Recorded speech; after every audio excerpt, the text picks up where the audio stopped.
Single voting system.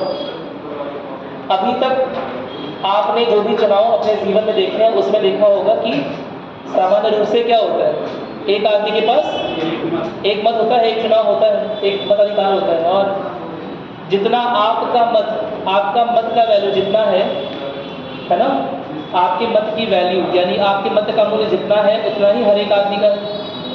कोई दिक्कत तो नहीं है।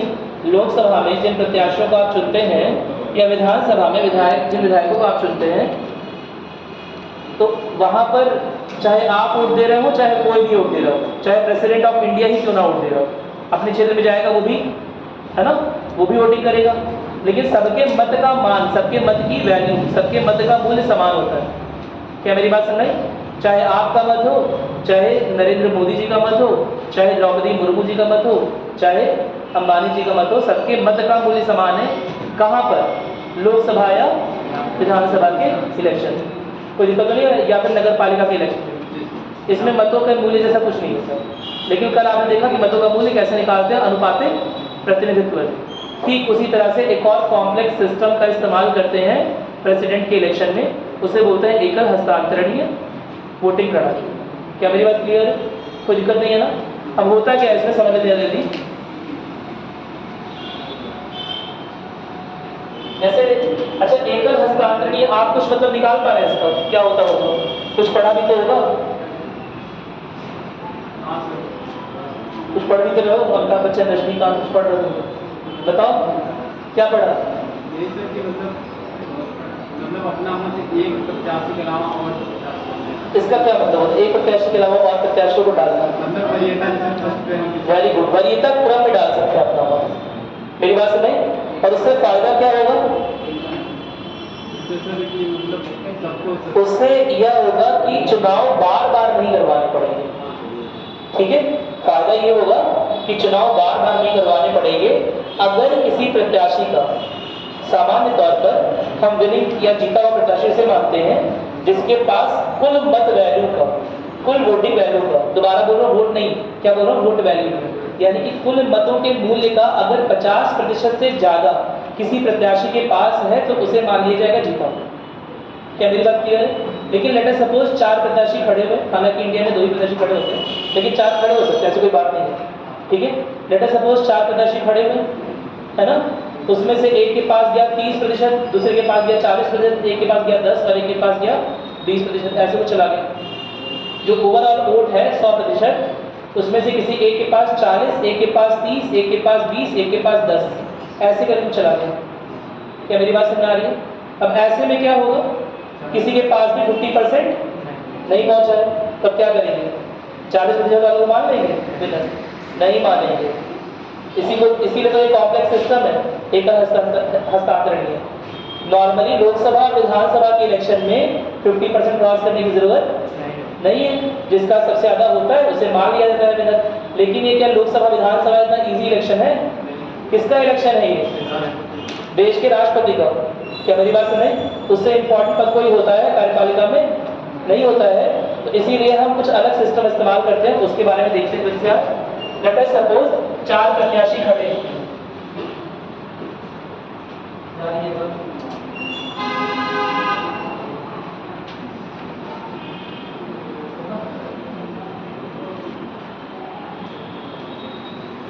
सपोज 4 प्रत्याशी खड़े,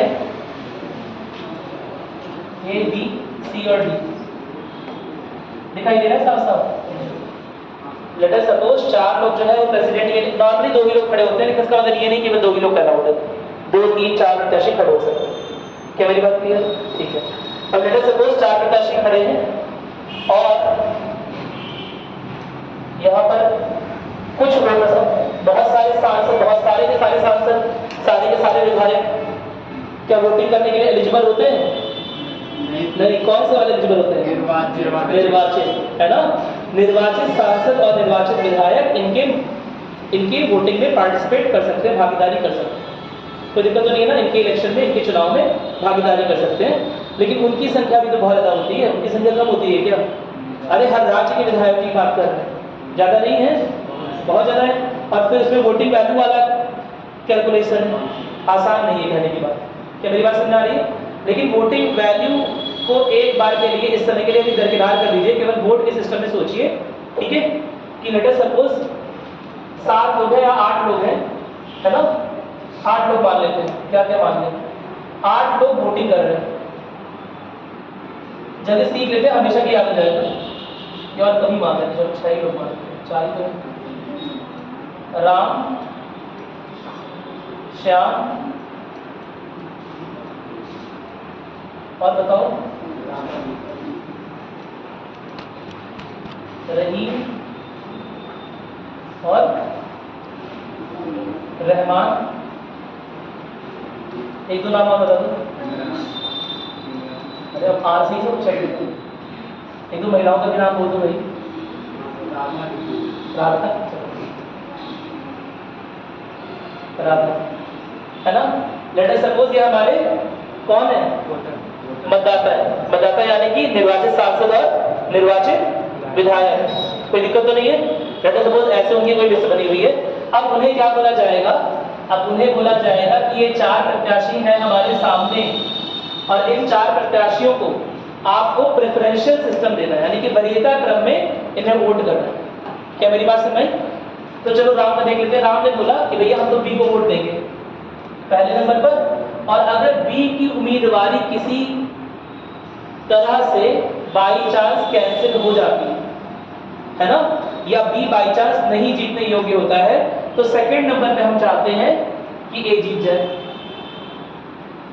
क्या मेरी बात समझ? और अगर वो भी नहीं जीतता है तो थर्ड नंबर पे हम चाहते हैं सी जीते, और फोर्थ नंबर पे आते हैं हम डी जीते। क्या मेरी बात क्लियर है? तो इस तरह से प्रेफरेंस दे दी गई कि किस ऑर्डर में, किस क्रम में यह मतदाता जो निर्वाचित सांसद या निर्वाचित विधायक है वो चाहता है कि राष्ट्रपति बने। या तो पहला बी बन जाए, अगर बी भी ना बन पाए तो कौन बन जाए? ए बन पाए, अगर ए भी ना बन पाए तो कौन बन जाए? सी, या फिर डी बन जाए। ये वरीयता क्रम दे दिया। क्या मेरी बात क्लियर है? अब कुल मतदाता कितने हैं? 5 हैं। 5 है ना?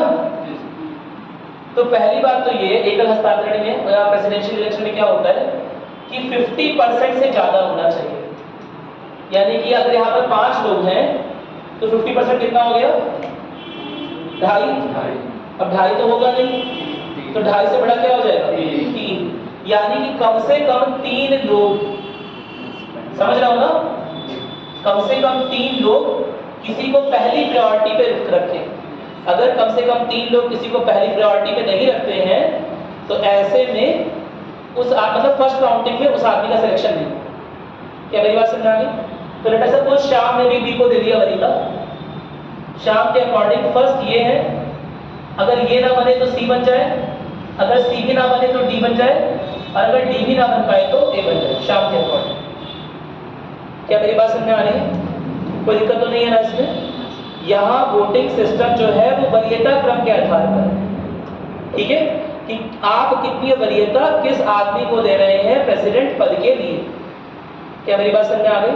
एक फॉर्म रहेगा जिसमें मतलब वोटिंग हो रही होगी, और उसमें इस तरह की वरीयता क्रम भरनी पड़ेगी। हालांकि यह वरीयता क्रम भरना बाध्यकारी नहीं है। कोई ये कहेगा कि सर हम चाहते हैं ये बने वरना कोई भी ना बने, वरना कोई भी ना बने, तो ऐसे में केवल 1 डाल के दे देगा, है ना? कोई बोलेगा सर या तो बी बन जाए या तो सी बन जाए, बाकी दोनों बेकार है, हम उन्हें वरीयता क्रम में नहीं रखते हैं, तो केवल फर्स्ट और सेकंड डाल के देगा, थर्ड और फोर्थ डाल के नहीं देगा। वरीयता क्रम बाध्यकारी नहीं है, लेकिन समझ रहे हो ना? हो सकता है, किया जाता है, कोई दिक्कत तो नहीं है ना इसमें? ठीक है। अब रहीम ने बोला लेट अस सपोज कि हम तो चाह रहे हैं भैया ए बने या सी बने, ठीक, कोई दिक्कत नहीं है। और अगर सी ना बन पाए तो बी बन जाए, अगर बी भी ना बन पाए तो डी बन जाए, डी ना बन पाए तो ए बन जाए, कोई दिक्कत तो नहीं है। रहमान क्या बोल रहे हैं कि हम भी ये चाह रहे हैं, चलो रहमान का कितने लोग हैं? 1 2 3 4 5 लोग हैं ना?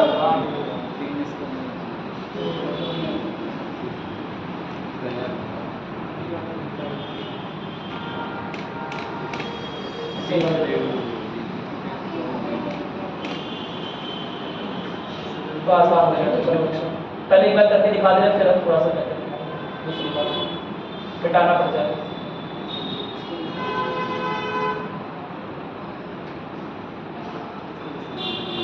ठीक है, कुछ ऐसे इन लोगों ने मॉडल लगा रखा है।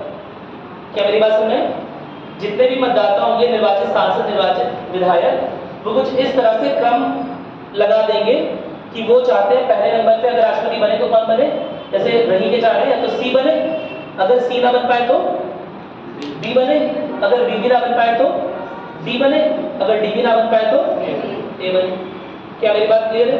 उसी तरह रहमान चाह रहे हैं कि बी बने, अगर बी ना बन पाए तो सी, वरना डी, वरना ए।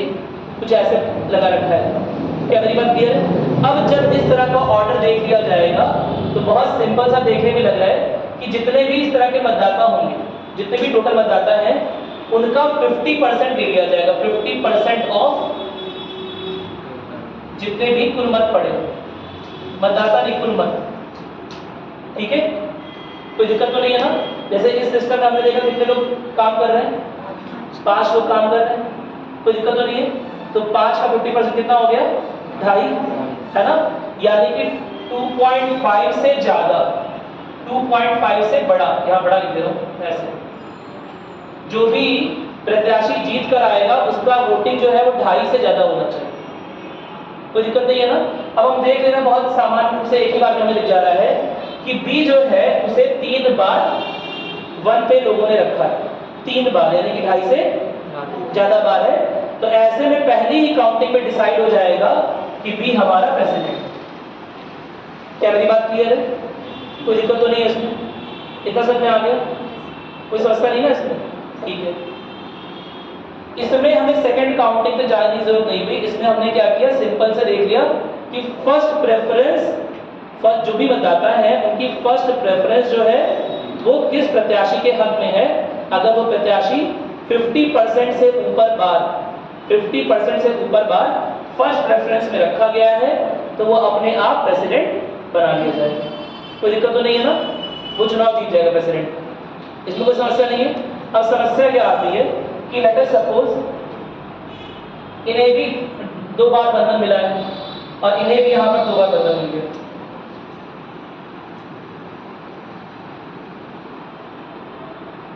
बेटा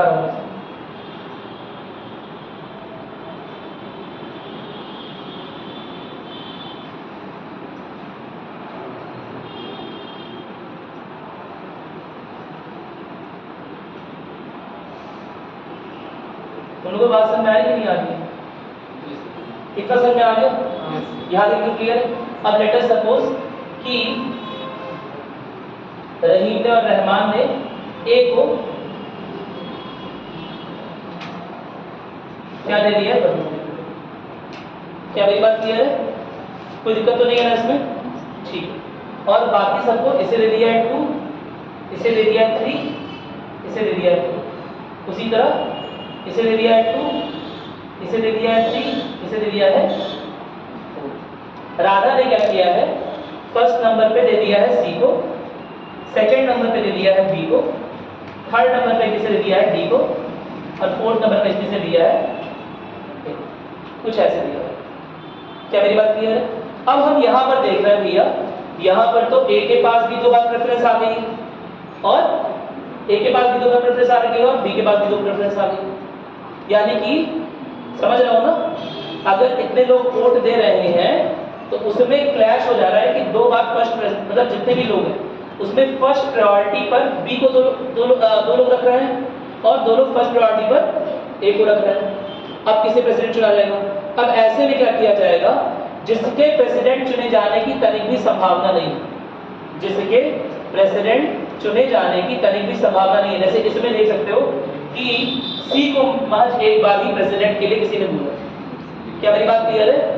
इसे कैंसिल कर दिया गया, इसका कैंडिडेचर कैंसिल हो जाएगा फर्स्ट काउंटिंग के बाद। पहली बार गणना करने के बाद इसका कैंडिडेचर, इसका उम्मीदवारी कैंसिल कर दिया जाएगा। क्या मेरी बात क्लियर है? और देखा जाएगा कि राधा ने सेकंड प्रेफरेंस पे किसे रखा है। देखा गया कि राधा ने सेकंड प्रेफरेंस पे अब किसे रखा है, बी को रखा है। तो राधा की सेकंड प्रेफरेंस ही क्या बन जाएगी, फर्स्ट बन जाएगी। कोई दिक्कत तो नहीं है ना? क्योंकि सी तो बन नहीं सकता, सी के पास केवल एक ही फर्स्ट प्रेफरेंस के लिए एक ही आदमी ने वोट दिया सी को। किसने दिया है? राधा ने। और किसी ने तो फर्स्ट प्रेफरेंस पे राष्ट्रपति के पद के लिए सी की उम्मीदवारी को पुख्ता नहीं किया, सी को वोट नहीं दिया है। क्या मेरी बात समझ आ रही है? केवल और केवल एक ही आदमी ने दिया। किसने दिया है? राधा ने। तो ये सी की उम्मीदवारी कैंसिल हो जाएगी। ठीक है। अब जैसे ही सी की उम्मीदवारी कैंसिल हो गई, वैसे ये देखा जाएगा राधा ने सेकंड प्रेफरेंस पे किसे रखा है? किसे रखा हुआ है? बी को। यानी कि बी देख लिया गया कि बी के पास अब 1, 2 और 3 फर्स्ट प्रेफरेंस के वोट है। 3 लोग ऐसे हैं जो बी को प्रथम वरीयता दे रहे हैं और इस तरह से बी जो हो जाएगा वो चुनाव जीत जाएगा। क्या मेरी बात समझ आई? नहीं समझ आया? कॉम्प्लिकेटेड सिस्टम है, इतना आसान सिस्टम नहीं है। ठीक है। पहला वाला आ गया। पहली बात, जैसे वरीयता क्रम नहीं होता, आप लोग सब्जेक्ट चूज करते हो कॉलेज में भरते हुए, कुछ वैसे ही वरीयता क्रम भी होगा। आप लोग काउंसलिंग में जाते हो अभी, है ना, यहाँ भी आए होगे, या काउंसलिंग जहाँ से भी आए हो आगे भी जाओगे, वहाँ काउंसलिंग में क्या होता है? वरीयता क्रम देते हैं ना, कि ये सब्जेक्ट, ये कॉलेज, ये subject second priority, third priority. उसी तरह प्रेसिडेंशियल इलेक्शन में जितने भी निर्वाचक मंडल के सदस्य होंगे उन सबको प्रेफरेंशियल ऑर्डर मिलेगा, है ना, कि फर्स्ट प्रायोरिटी पे किस प्रेसिडेंट को आप रखना चाहते हैं, सेकंड प्रायोरिटी में किस प्रेसिडेंट को रखना चाहते हैं, किसे देखा जाता है प्रेसिडेंट के रूप में, किस उम्मीदवार को, थर्ड प्रायोरिटी में किस उम्मीदवार को प्रेसिडेंट के रूप में देखना आते हैं, फोर्थ प्रायोरिटी में किस उम्मीदवार को प्रेसिडेंट के रूप में देखना आता है। क्या मेरी बात क्लियर है? इस तरह से हर एक आदमी के पास 4 वोट हो रहे हैं, लेकिन प्रेफरेंशियल ऑर्डर। कोई दिक्कत तो नहीं है ना? कोई दिक्कत नहीं है। या जितने भी उम्मीदवार हैं उतने हो, जितने भी, अगर 4 उम्मीदवार हैं 4 होते, अगर 5 होते तो 5 वोट होते, अगर 10 उम्मीदवार होते राष्ट्रपति पद के लिए 10 वोट होते। क्या मेरी बात क्लियर है? उनका प्रेफरेंस अरेंज करना पड़ता है। दोबारा साफ साफ बोल रहा हूँ कि यह प्रेफरेंस चुनना कोई बाध्यकारी नहीं है। हमें लगता है या तो सी बने, जैसे लेट अस सपोज राधा को लगता है तो सी बने, वरना कोई ना बने, तो चाहेगी तो केवल 1 रख के हम छोड़ देगी, बाकी सबका डैश डैश लगा के छोड़ देगी। क्या मेरी बात समझ आ गई? कोई दिक्कत तो नहीं है ना इसमें? ठीक है। इसमें यह देखा जाता है फर्स्ट काउंटिंग के बाद अगर कोई भी प्रत्याशी वोटों का 50% क्रॉस नहीं कर रहा है, ठीक है, ऐसे में दोबारा से वोटिंग नहीं करवाएंगे उन प्रत्याशियों। मेरी बात में उसी वोटिंग की दोबारा गणना करेंगे। और दोबारा गणने का आधार क्या रहेगा? दोबारा गणना करने का आधार क्या रहेगा कि जो एक ऐसा प्रत्याशी है जिसे सबसे कम बार फर्स्ट प्रायोरिटी पे रखा गया है, उसकी उम्मीदवारी को निरस्त कर देंगे। क्या मेरी बात सुन रहे हैं? क्यों निरस्त कर रहे हैं? कि इसके बनने के चांस बड़े कम है ना। यहाँ पर तो आगे ये लोग चल रहे हैं, ए और बी में मुकाबला चल रहा है, तो सी की कैंडिडेटशिप कैंसिल कर देंगे, सी की उम्मीदवारी निरस्त कर दिया। अब जब सी की उम्मीदवारी निरस्त कर दिए तो जितने लोग भी सी को वोट दिए उनका सेकंड प्रेफरेंस देखा जाएगा और उनके सेकंड प्रेफरेंस को फर्स्ट प्रेफरेंस मान लिया जाएगा। कोई दिक्कत तो नहीं है ना? अभी कोई दिक्कत नहीं है। अगर उनका सेकंड प्रेफरेंस, दोबारा सुनो ध्यान से, अब उनका सेकंड प्रेफरेंस क्या बन गया है? फर्स्ट प्रेफरेंस बन गया। अब उनका फर्स्ट प्रेफरेंस जोड़ने के बाद जिसकी, समझ रहे हो ना, जिसका वोट ज्यादा हो जाएगा, जिसका वोट ज्यादा नहीं 50% क्रॉस कर जाएगा, केवल ज्यादा होने से काम नहीं चलेगा, 50% क्रॉस कर जाएगा, उसी को राष्ट्रपति पद के लिए उसी को उपयुक्त माना जाएगा। क्या मेरी बात समझ आ गई? इसी प्रणाली को बोलते हैं एकल हस्तांतरण प्रणाली। आसान है? नहीं आसान है, दिन भर दिमाग चला रहता है इसमें। जब इलेक्शन होता होगा तो बहुत बड़े बड़े कैलकुलेशन मैकेनिज्म बनाते हैं वो लोग, उससे कैलकुलेट करते थे बड़े बड़े, क्योंकि एक तो कॉम्प्लिकेशन वो आ गया था वोट वैल्यू वाला, उसे करना भी आसान नहीं है। दूसरा कॉम्प्लिकेशन ये आ गया। अब लेट अस सपोज कोई किसी के दिमाग में सर क्वेश्चन आ सकता है, सुनो मेरी बात, कि let us suppose sir Radha की जगह 2-4 लोग और होते, और कोई नाम बताओ जल्दी से।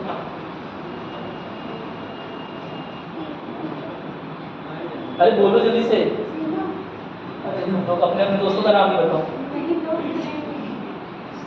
सीमा, चलो, और रीमा, ठीक है। लेट अस सपोज ये लोग भी होते हैं। क्या मेरी बात क्लियर है? ध्यान दो मेरी बात एकदम ध्यान से। एक और लोग को ले लेते हैं, सीमा, रीमा और किसी ने रेखा।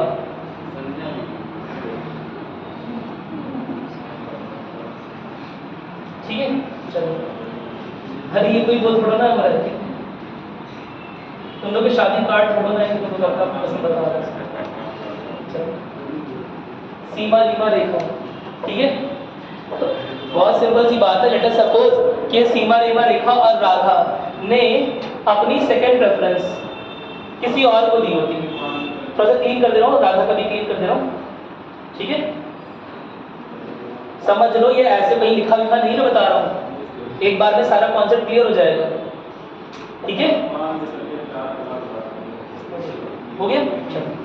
तो लेट अस सपोज इसे फर्स्ट माना था हमने, राधा ने, ठीक है, इसे फर्स्ट मान लिया और राधा के अकॉर्डिंग डी को सेकंड, ठीक है, इन दोनों को छोड़ दिया लेट अस सपोज। और सीमा ने भी ये फर्स्ट माना, ये सेकंड माना, और रीमा ने भी ये फर्स्ट माना, ये सेकंड माना, और रेखा ने भी ये फर्स्ट माना, ये सेकंड माना। ये तो 4 हो गया ना, इसी का कम करना पड़ेगा, इसे फर्स्ट मान लिया, ठीक है। और इसके पास 3 हो गए, एक और कम कर देना है।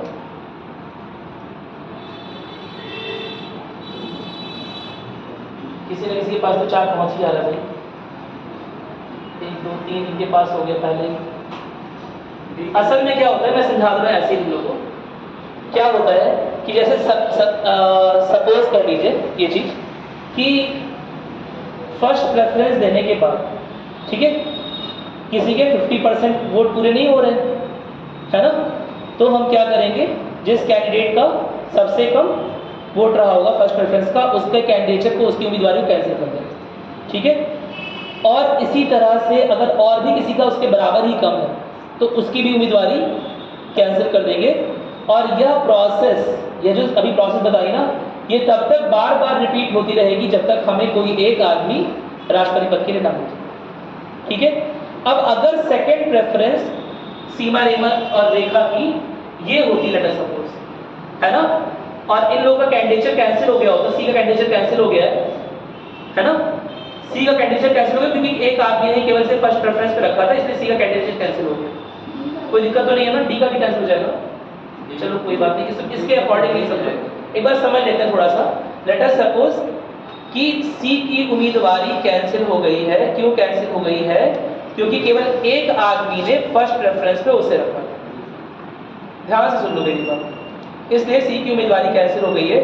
बाकी डी को सबने सेकंड प्रेफरेंस पे, कई लोगों ने सेकंड प्रेफरेंस पे रख दिया।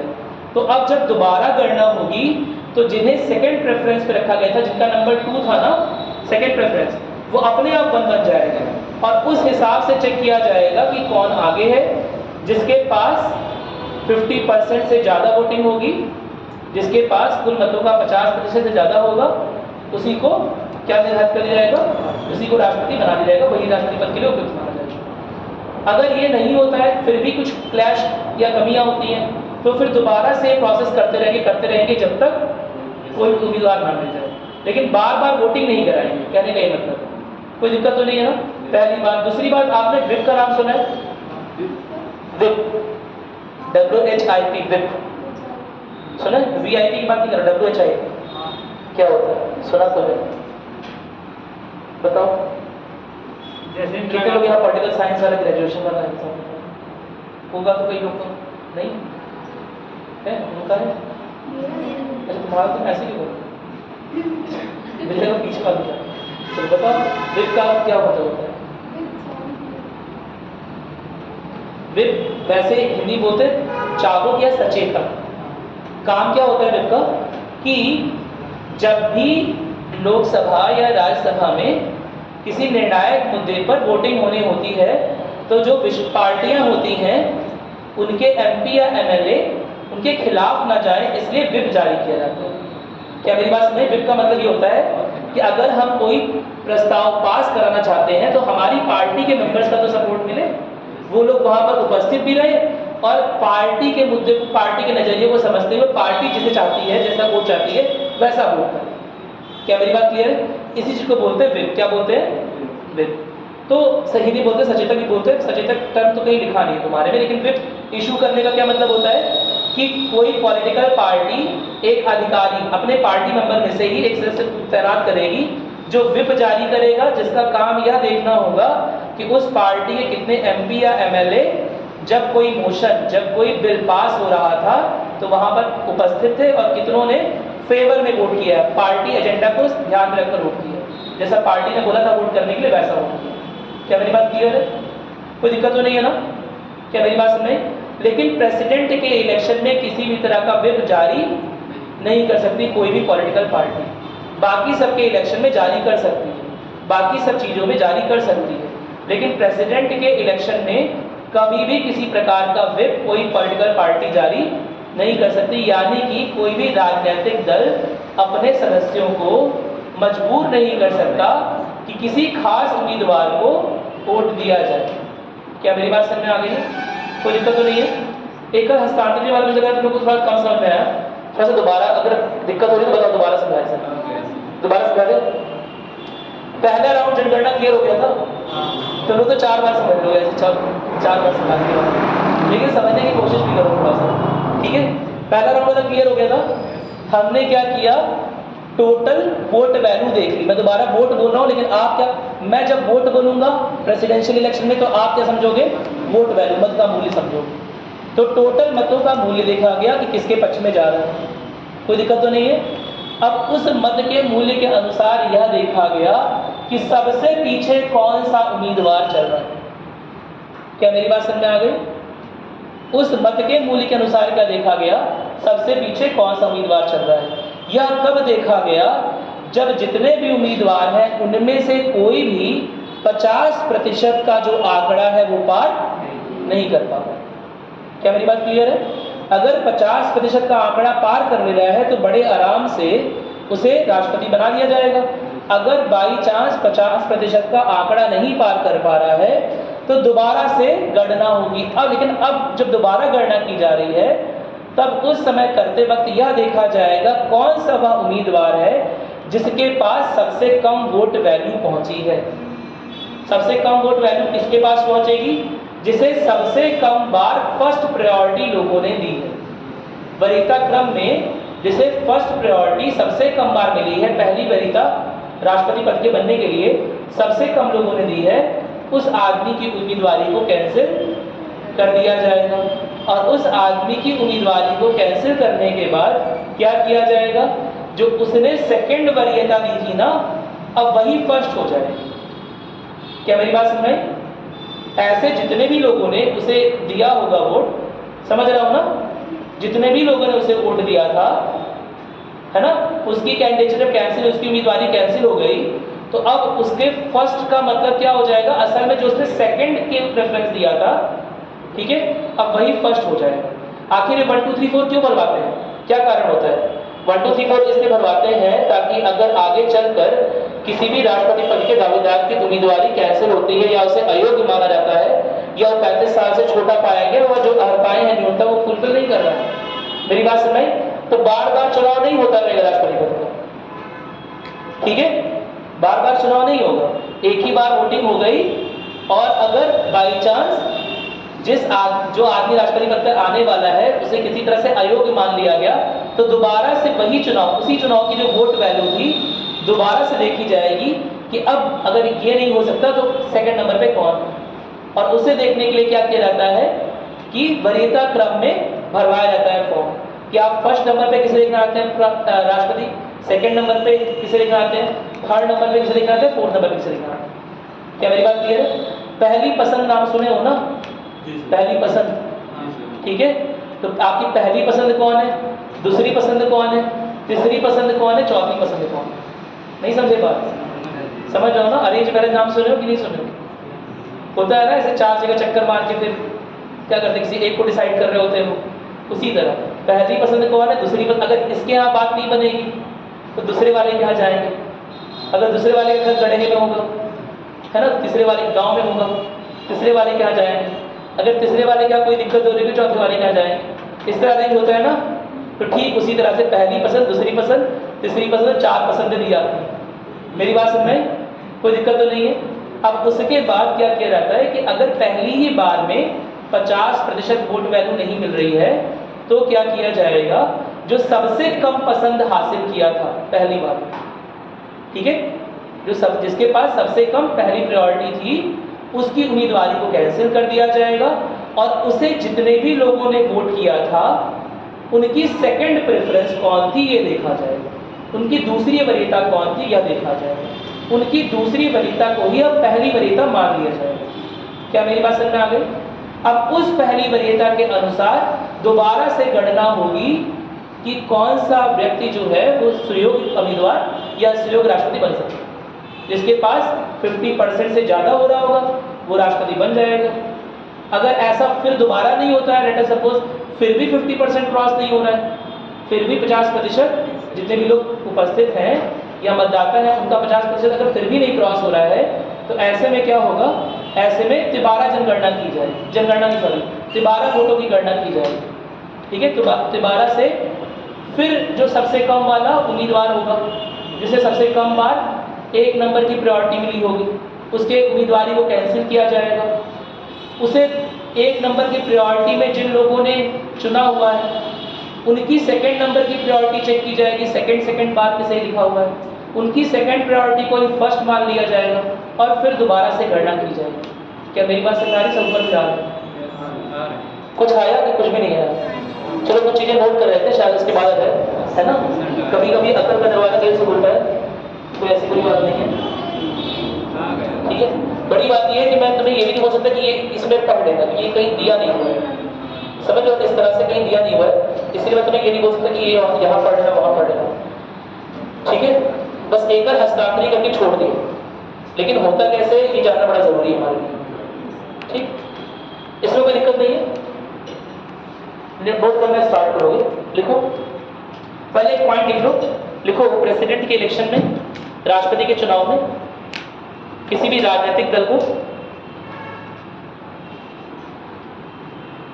व्हिप जारी करने का अधिकार नहीं, व्हिप जारी करने का अधिकार नहीं है।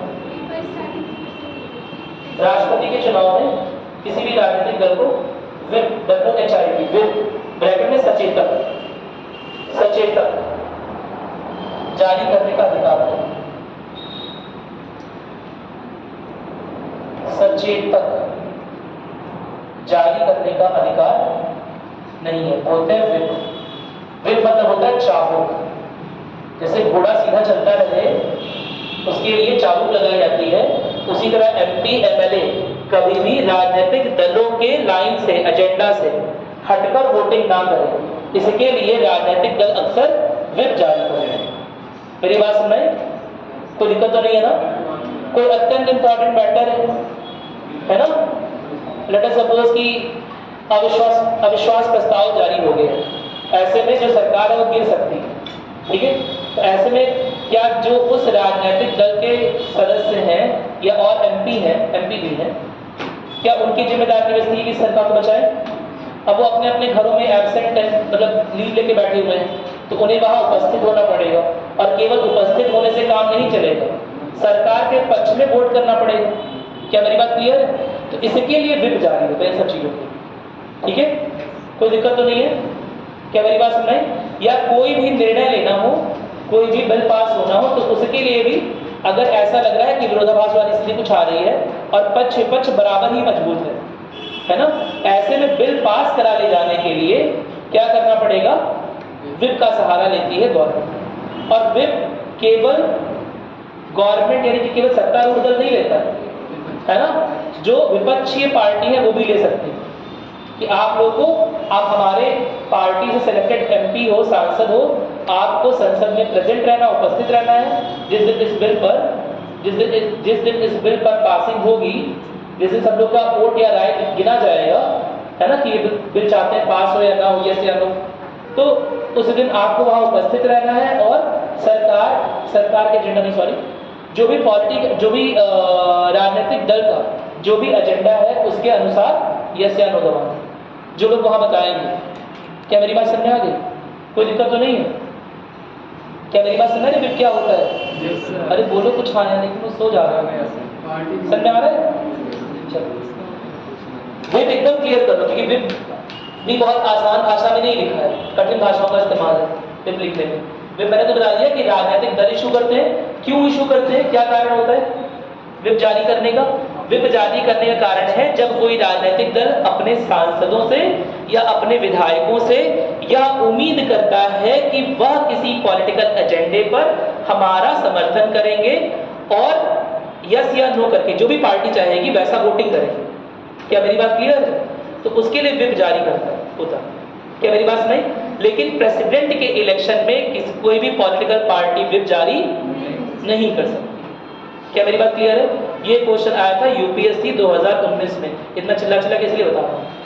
मेरी बात नहीं याद रहेगा कि प्रेसिडेंट के इलेक्शन में विप जारी करने का अधिकार पॉलिटिकल पार्टीज को नहीं। याद रहेगी बात? कोई दिक्कत तो नहीं है ना? लिखो लिखो इस प्रणाली के अंतर्गत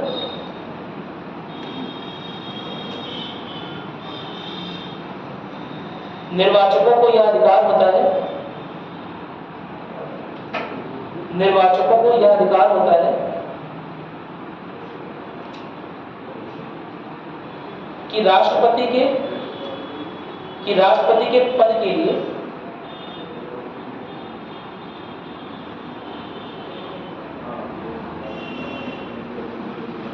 वो वरीयता क्रम में अधिकार होता है कि राष्ट्रपति के पद के लिए वो वरीयता क्रम में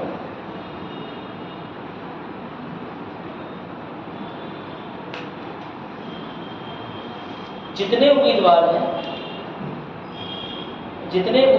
हैं सबकी वरीयता तय कर सके।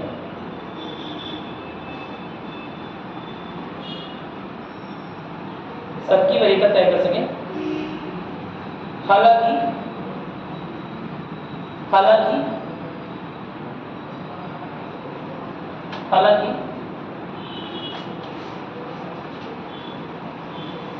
वरीयता क्रम भरना अनिवार्य नहीं होता है, अनिवार्य या बाध्यकारी नहीं होता है।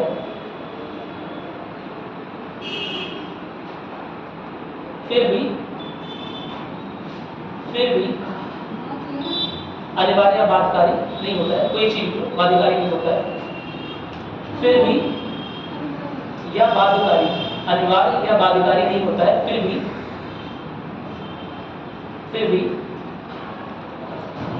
ऐसा करने से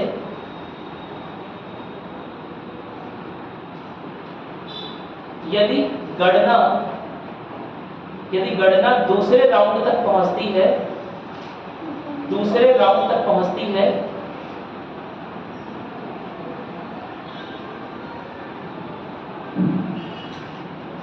तो राष्ट्रपति का चुनाव करना आसान होता है। तो राष्ट्रपति का चुनाव करना आसान हो जाता है।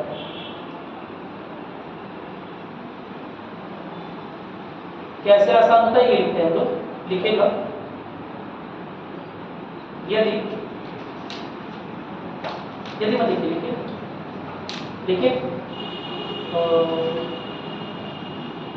पहली गणना के बाद या पहली बार गणना के बाद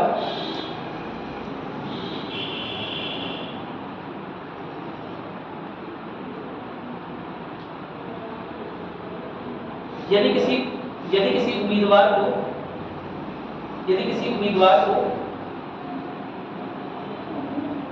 50% से अधिक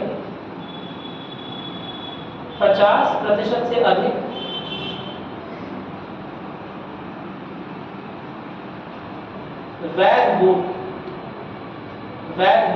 समझते हो?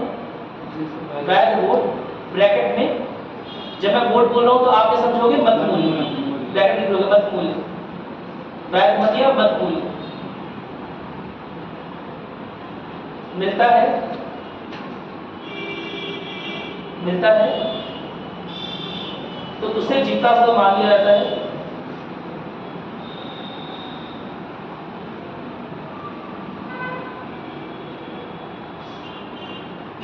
और इस तरह से पहली गणना में केवल प्रथम वरीयता को ही देखा जाता है। पहली गणना में केवल प्रथम वरीयता को ही देखा जाता है, सेकंड थर्ड फोर्थ देखने की जरूरत ही नहीं है ना। पहले बारी में देखा, अगर 50% से ऊपर हो रहा है तो वो आदमी जीता हुआ मान लिया जाएगा, कोई दिक्कत तो नहीं है ना। सेकंड थर्ड फोर्थ तक देखने की जरूरत ही नहीं है, पहली बार देखा और अगर कोई भी कैंडिडेट अगर 50% से ऊपर पा रहा है तो उसे जीता हुआ घोषित कर दिया जाएगा। मेरी बात समझ? समस्या कहाँ उत्पन्न होती है? जहां कोई भी कैंडिडेट 50% नहीं पा रहा है। क्या मेरी बात समझ? और ऐसा हो, भले ही दो लोग चुनाव लड़ रहे हैं, भले ही सपोज यहाँ पर 4 दिखाया मैंने, लेकिन अगर 2 ही लोग चुनाव लड़ रहे हैं तो सामान्य तौर पर एक का 50% से अधिक और एक का 50% से कम होना चाहिए, सामान्य तौर पर, बहुत सामान्य तरह से। लेकिन यहाँ पर केवल वोट की बात नहीं हो रही है, मत मूल्य की बात हो रही है, और इसीलिए मामला कभी कभी गड़बड़ रहा है। क्या मेरी बात क्लियर है? हालांकि अब तक केवल एक प्रेसिडेंट के इलेक्शन में सेकंड काउंटिंग तक जाने की जरूरत पड़ी है, सेकंड राउंड ऑफ काउंटिंग तक जाने की जरूरत पड़ी वीवी गिरी के इलेक्शन में 1969। क्या मेरी बात समझ? अदरवाइज जाने की जरूरत नहीं पड़ी है। अक्सर क्या होता है कि अक्सर 2 ही प्रत्याशी खड़े होते हैं और जो ज़्यादा, क्योंकि विप जारी होता नहीं है पॉलिटिकल पार्टीज की ओर से, तो जो ज़्यादा अच्छा योग्य, जिसके बारे में ज़्यादा लोग जानेंगे उसे ही वोट कर देते हैं। क्या मेरी बात समझ में आ गई? कोई दिक्कत तो नहीं है ना। पहली गणना तो आसान है, पहली गणना में देख लिया गया भैया कि 50% से ऊपर कौन पा रहा है, 50% जो भी ऊपर पा रहा होगा, जिसके भी पास 50% से ऊपर वरीयता क्रम है, समझ रहा हो ना, उसे क्या मान लिया जाएगा? उसे जीता हुआ मान लिया जाएगा। सारी परेशानी कहाँ शुरू होती है? जब किसी के पास भी पहली गणना के बाद 50% का आंकड़ा नहीं होता। क्या मेरी बात समझ में? तो लिखोगे यदि यदि यदि पहले राउंड के बाद किसी भी प्रत्याशी का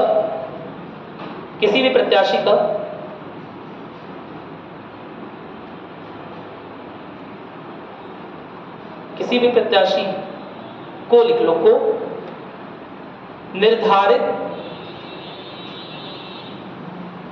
कुल वैध वोटों का, जब मैं बोल रहा हूं कुल वैध वोट तो तुम क्या समझ रहे हो? मत मूल्य, वोट वैल्यू, ठीक है। निर्धारित कुल वैध वोटों का, ब्रैकेट में वोट वैल्यू का या मत मूल्य का 50%, क्या लिखा है? कुल वैध वोटों का 50% नहीं मिलता है, 50% नहीं मिलता है, तो ऐसे में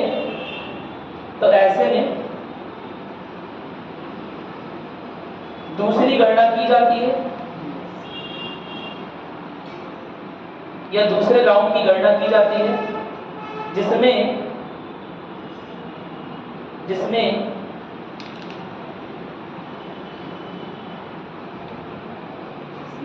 उस उम्मीदवार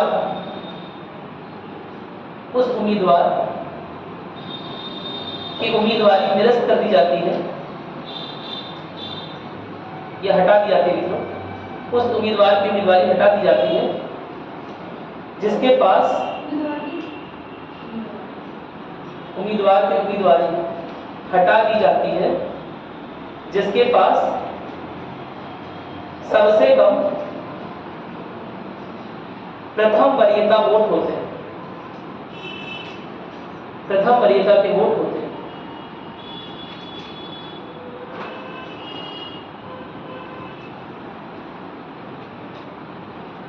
और ऐसे निर्वाचकों के, ब्रैकेट में मतदाताओं के, और ऐसे निर्वाचकों के, ब्रैकेट में मतदाताओं के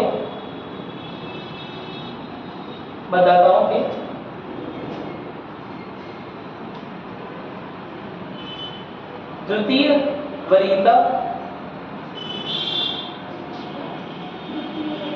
वरीयता प्राप्त उम्मीदवार को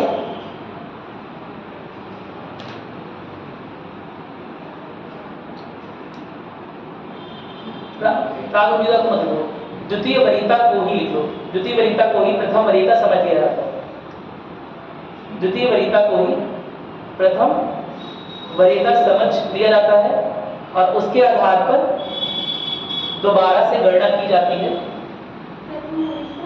समझ लिया जाता है और उसके आधार पर दोबारा से गणना की जाती है।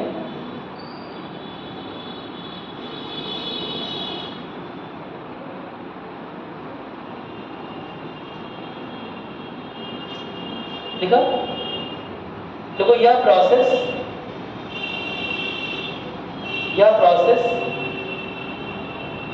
तब तक चलाई जाती है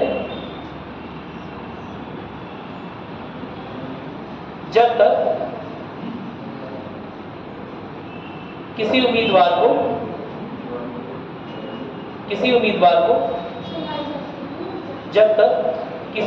को कुल वैध वोटों का ब्रैकेट में वोट वैल्यू यानी कि मतलब मूल्य का कुल वैध वोटों ब्रैकेट में मत मूल्य का 50% ना प्राप्त हो जाए। यह प्रोसेस कब तक लगातार चलाते रहेंगे? बार बार, जब तक किसी एक को 50% ना प्राप्त हो जाए, यानी कि बाकियों की उम्मीदवारी कैंसिल करते जाए। क्या मेरी बात क्लियर है? कोई दिक्कत तो नहीं है ना? और जब बाकियों की उम्मीदवारी कैंसिल कर रहे हैं तो उन लोगों को, जितने भी लोगों ने, मतलब उन उम्मीदवारों को जितने भी मतदाताओं ने प्रथम वरीयता दी थी, अब उनकी प्रथम वरीयता जा चुकी है, क्योंकि इस आदमी की तो उम्मीदवारी कैंसिल हो गई है। क्या मेरी बात समझ पा रहे हैं? जैसे लेटर सपोज इनकी उम्मीदवारी कैंसिल हो गई, इन्हें हालांकि यहाँ 2 मिल गया है, सबको 2 मिला हुआ है, इन्हें 3 मिल गया, ठीक है। किसी एक की उम्मीदवारी कैंसिल मान लेते हैं, ठीक है, इधर कुछ नहीं, ठीक। राधा जी मान रहे हैं तो सी को क्योंकि समझ रहा ना, किसी एक ही आदमी ने फर्स्ट प्रायोरिटी पे रखा है, राधा। क्या मेरी बात समझ?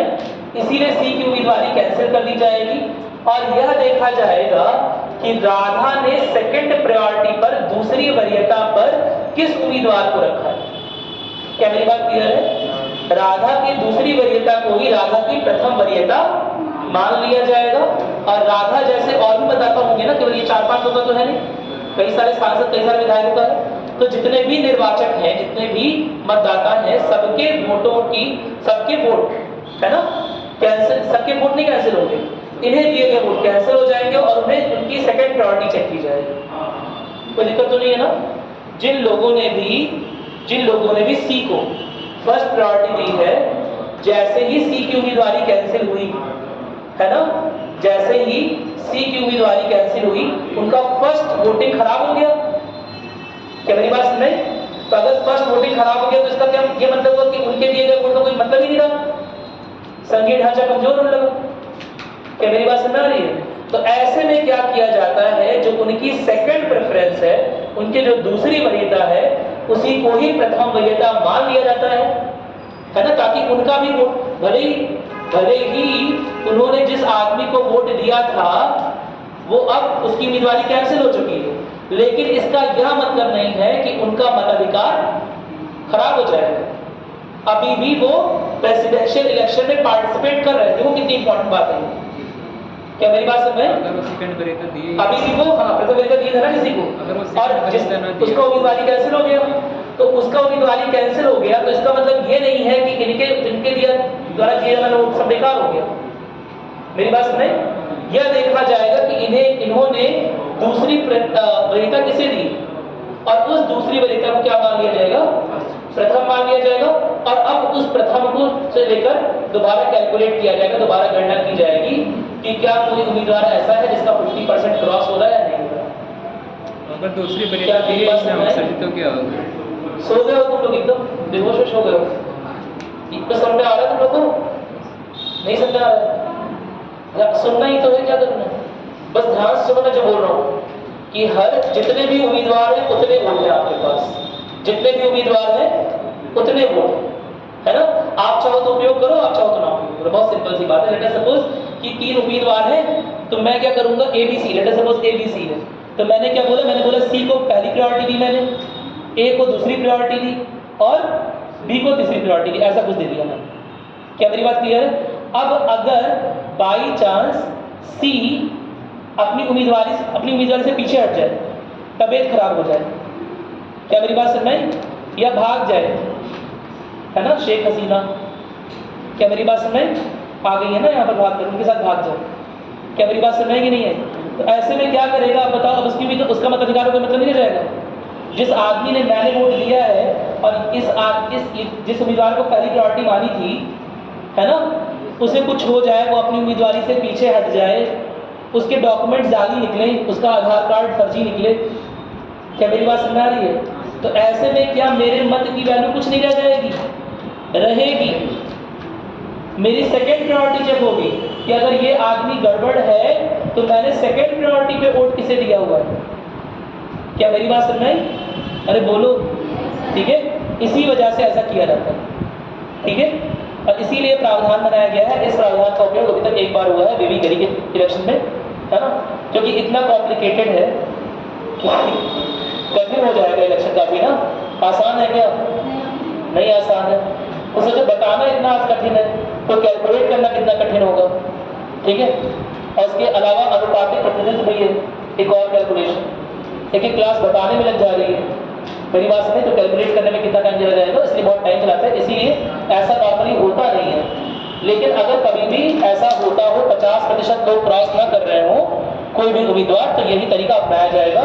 और यह तरीका बार बार लगातार तब तक अपनाया जाता रहेगा जब तक फर्स्ट प्रायोरिटी वाला, समझ रहे हो ना, कोई ऐसा कैंडिडेट ना मिल जाए जिसके पास 50% से अधिक प्रथम वरीयता के वोट। क्या मेरी बात समझ आ गई? समझ आ रहा है कि नहीं आ रहा है? सही आ रहा है सर। कृपया करके किताबों के भरोसे मत रहो, जो यहाँ बता रहा हूँ वो सुन लो, उसे नोट कर लो, बहुत बहुत जरूरी है। नोट कर लिया? हाँ, बस नोट ही बात है। अगर सी वाला सेकंड वरीयता दिए ही ना, हाँ तभी, अरे हाँ वही बता रहा था कि लेट अस सपोज किसी के पास बाई चांस ऐसा हो जाए कि जो पहले प्रथम वरीयता वाले हैं वो पीछे छूटने लगे, इसकी कैंडिडेचर कैंसिल हुई और जो पहले प्रथम वरीयता वाले वो पीछे छूटने लगे, इसमें कई लोगों ने सेकंड वरीयता पे इसे ले लिया।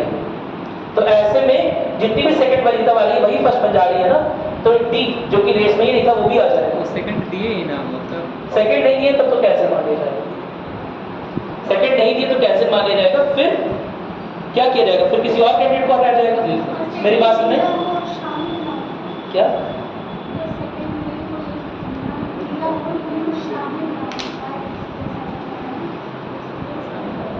किसमें शामिल रहना है?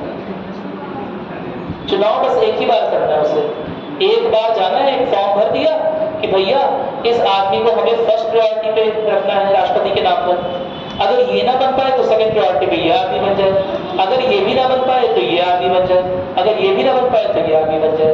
जितने कैंडिडेट्स होंगे उतने वोटिंग अधिकार है, लेकिन वरीयता क्रम है। अगर हम लोग की वरीयता में जो सेकंड प्रायोरिटी है वो ऐसे मतलब आने के अलग जिसका वोट मतलब जैसे डी को देखा हाँ। है तो मतलब तीसरा वोट गिना जाएगा, दूसरा मतलब एक नहीं, वो फर्स्ट ही है। दूसरे तीसरे की बात तो तब आएगी जब थर्ड राउंड शुरू हो जाए। सेकेंड काउंटिंग में भी अगर, सुनो मेरी बात, फर्स्ट प्रायोरिटी की जरूरत कहां पर है? फर्स्ट राउंड में। सेकेंड प्रायोरिटी की जरूरत कहां पर है? सेकेंड राउंड में। थर्ड प्रायोरिटी की जरूरत कहां पर है? Third round. समझ में आ रहा? फोर्थ प्रायोरिटी की जरूरत कहां पर? फोर्थ राउंड में। मेरी बात सुनाई? सेकेंड प्रायोरिटी वाला देख लिया गया, मेरी बात सुनाई? सेकेंड प्रायोरिटी वाला देख लिया गया कि जिसका कैंसिल हो रहा है उन लोगों की सेकेंड प्रायोरिटी कहां पर है। ठीक, कोई दिक्कत तो नहीं है इसमें। और यह चीज परंपरा के रूप में तब तक बार बार लगातार फॉलो की जाएगी जब तक कोई एक विनर ना निकल के आ जाए। कोई दिक्कत तो नहीं है। राष्ट्रपति के चुनाव में कितने लोग भाग ले सकते हैं? हाँ, लेकिन कितने लोग? संख्या 50, 100, कितने लोग? राष्ट्रपति के उम्मीदवारी में कितने लोग खड़े हो सकते हैं? चाहे तो पूरा का पूरा देश ही खड़े हो जाओ अगर एलिजिबल हो तो। मेरी बात में कोई निश्चित संख्या नहीं है, चाहे 10 लोग खड़े हो जाओ, चाहे 15 लोग खड़े हो जाओ, अगर एलिजिबिलिटी हो तो। मेरी बात समझ? अगर एलिजिबल हो तो जितने मंत्री उतने खड़े हो, 50 क्या 100 लोग खड़े हो जाओ। लेकिन उसके लिए एक कुछ 50 लेजिस्लेटिव 50 प्रस्तावक होने चाहिए और 50 समर्थक होने चाहिए। जो लोग नामांकन के लिए जाएंगे, वो चीज लिखवाने जा रहा हूँ, जब भी राष्ट्रपति पद के लिए लोग उम्मीदवारी के लिए जाएंगे, है ना, तो उनके पास 50 ऐसे समझ लो ना सांसदों का 50 सांसद या विधायक का अनुमोदन यानी कि प्रस्ताव होना चाहिए, है ना। और अगर वह प्रस्ताव मान लिया जाता है तो बचे हुए 50 समर्थक होने चाहिए, उनका साइन होगा कि हम, है ना, इन्हें सपोर्ट कर रहे हैं, तभी राष्ट्रपति पद के चुनाव में कोई खड़ा हो सकता है, अदरवाइज खड़ा नहीं हो सकता है। दूसरा, जमानत राशि कितनी है? पहले 5,000 थी, अब कितनी हो गई है? 15,000। क्या मेरी बात क्लियर है? कोई दिक्कत तो नहीं है? हाँ, 15,000 है, केवल 15,000 नहीं, 15,000। अरे कम अमाउंट बताइए, 15,000 कैसी बात कर रहे हैं? चलो जब हो जाएगा मिलेगा थोड़ा सा वापस। चलो देखो कितना लिखा है तुम लोगों? लास्ट टाइम क्या लिखी थी?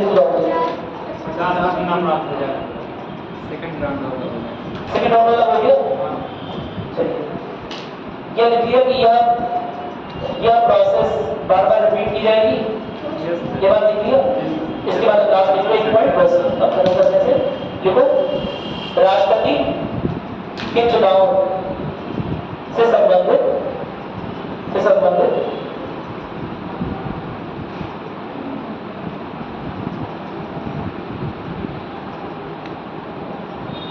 सारे वाद विवाद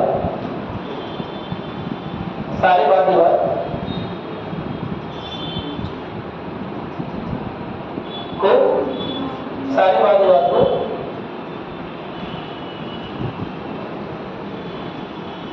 केवल सुप्रीम कोर्ट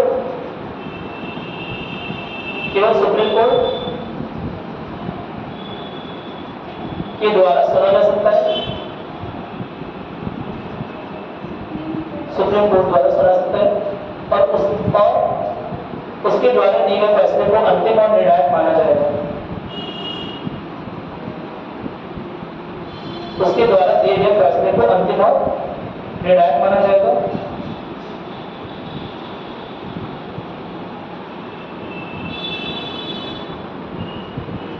अब लेट अस सपोज एक बहुत सिंपल सा एग्जांपल ले रहे हैं।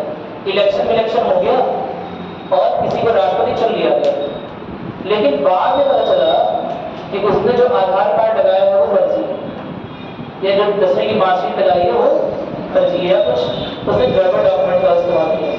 तो ऐसे में क्या राष्ट्रपति के चुनाव को समझ रहा है, क्या उसके खिलाफ सुप्रीम कोर्ट जा सकते हैं? जा सकते हैं, निकल जा सकते हैं।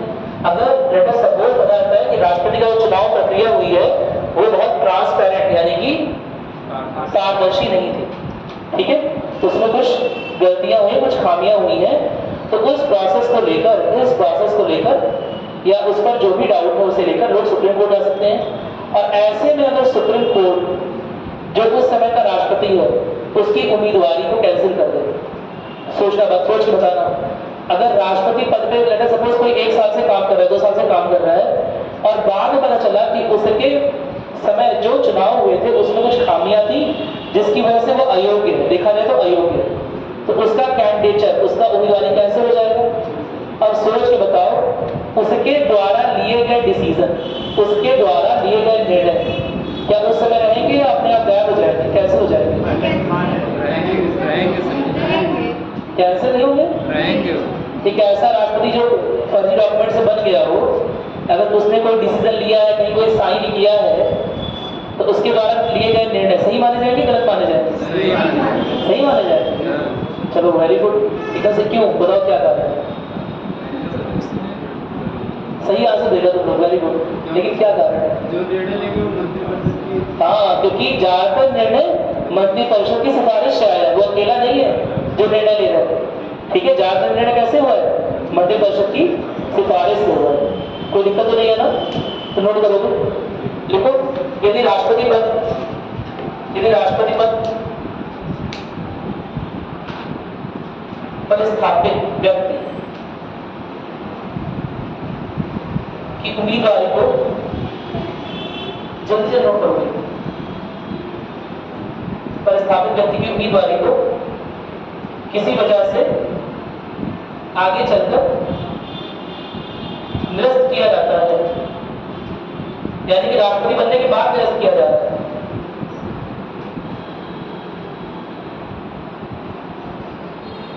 अच्छा, अगर उसकी उम्मीदवारी निरस्त होगी तब क्या होगा?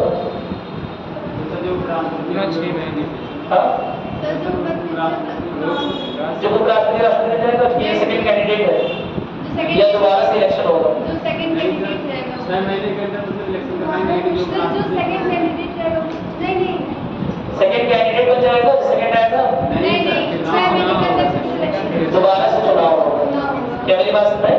चलो, क्या लिखा तुमने? निरस्त की जाए तो उसके द्वारा किए गए, उसके द्वारा या उसके नाम पर लिए गए निर्णय, उसके द्वारा या उसके नाम पर लिए गए निर्णय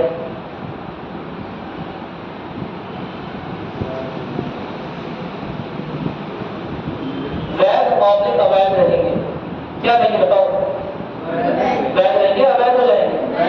अवैध रहेंगे। चलो समझदार, कई सारी क्लासें बोलते हैं अवैध होता है।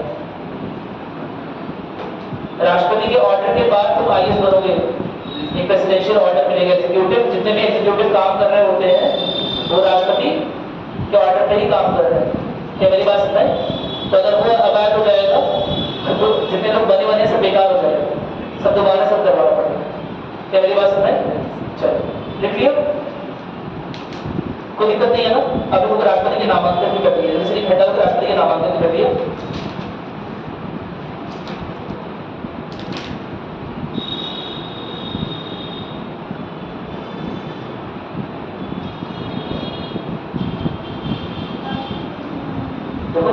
राष्ट्रपति के नामांकन के लिए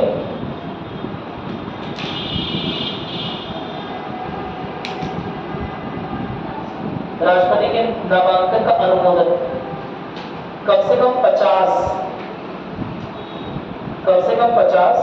प्रस्तावकों द्वारा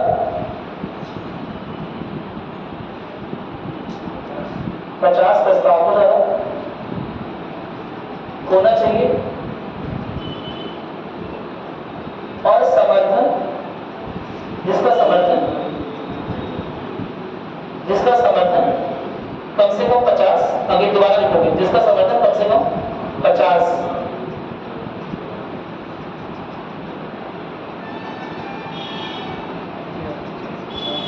समर्थकों द्वारा, ब्रैकेट में मतदाताओं द्वारा, मतदाता यानी कि यहाँ पर निर्वाचन मंडल आता है, और समर्थन कम से कम 50 समर्थकों द्वारा, ब्रैकेट में लिख लोगे निर्वाचकों द्वारा। कोई भी समर्थन नहीं कर रहा है, जो उनकी इलेक्शन में पार्टिसिपेट करते हैं लोग, जो निर्वाचित सदस्य हैं, है ना, संसद के या फिर विधायक हो या तो, है ना, विधानसभा के, तो वो सब प्रस्तावना दे सकते हैं, वो सब प्रस्तावित कर सकते हैं और वो सब समर्थन भी दे सकते हैं। कोई दिक्कत नहीं है इसमें।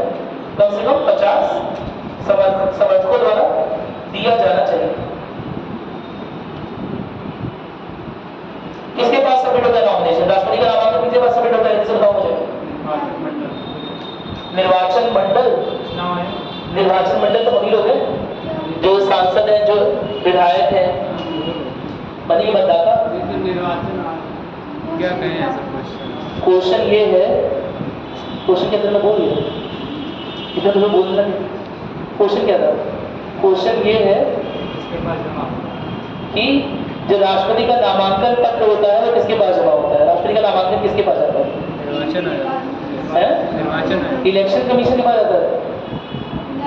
अरे छोटा मोटा आदमी थोड़ा राष्ट्रपति लगता है ना, आपसे छोटा मोटा आदमी, ठीक है? बताओ किसके पास जाता है? ईसी की संस्था जो है, ईसी की जो संस्था है वो राष्ट्रपति के अंदर में काम कर रही होती है। हालांकि इलेक्शन ईसी करवाता है, चुनाव आयोग ही करवाता है ना? और मतलब किसके पास नामांकन जमा होता है? तुमने लोकसभा राज्यसभा नाम सुना है? क्या लोकसभा राज्यसभा सारा काम अपना खुद करती है? ये है लोकसभा। छोटी बना है बड़ी बना है? दिमाग लगा कर बताओ। बड़ी बना है, यही दिमाग लगा कर। छोटा बना है बड़ा बना है राज्यसभा? छोटा बना। शाबाश।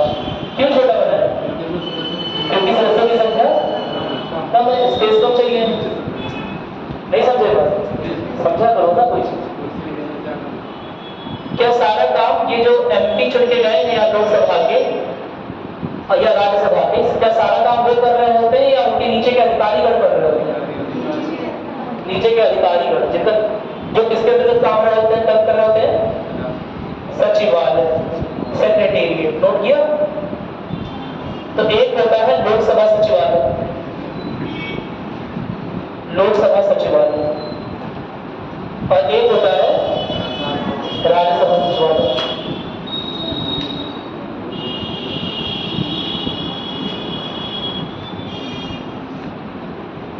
और इस सचिवालय में जो सर्वोच्च अधिकारी होता है उसे बोलते हैं सेक्रेटरी जनरल। क्या बोलते हैं? Secretary general. सबसे ऊपर का सचिव है, अपर सचिव बोल सकते हो, सेक्रेटरी जनरल लिखते हो आप, सेक्रेटरी जनरल। इससे ऊपर का सचिव कोई है, इसमें भी होता है, इसमें भी होता है। तो राष्ट्रपति के चुनाव में यही जो सेक्रेटरी जनरल होता है ना, यही होता है राष्ट्रपति के नामांकन पत्र।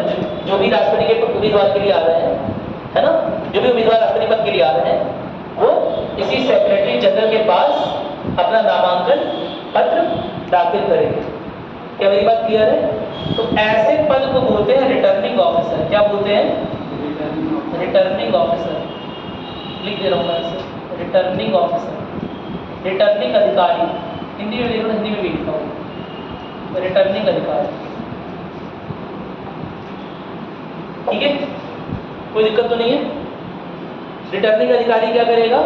नामांकन पत्र को, हाँ, नामांकन जारी नहीं करेगा, नामांकन पत्र सबमिट कराएगा।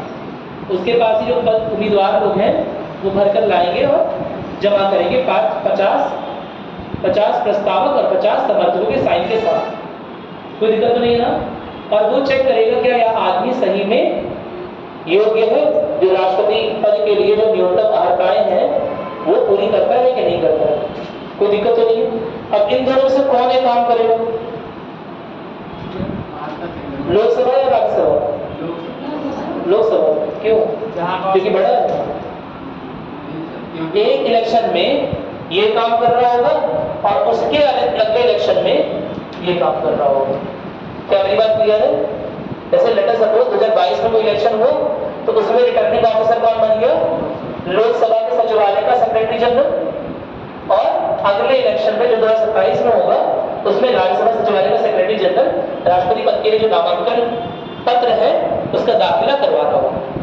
और केवल दाखिला नहीं करवा रहा है, न्यूनतम अर्हताएं भी चेक कर रहा है कि जो उम्मीदवार आया है क्या ये राष्ट्रपति पद के लिए जो न्यूनतम अर्हताएं लिखी हुई हैं क्या वो फुलफिल कर रहा है, क्या वो उसके सक्षम है। क्या मेरी बात क्लियर? अरे बोलिए, कोई दिक्कत तो नहीं है ना? चलो नोट करिएगा जैसे देखिएगा, राष्ट्रपति का नामांकन, राष्ट्रपति का नामांकन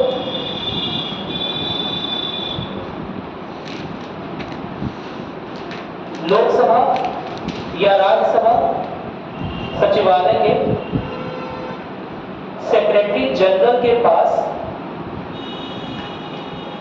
जमा होता है। सेक्रेटरी जनरल के पास जमा होता है।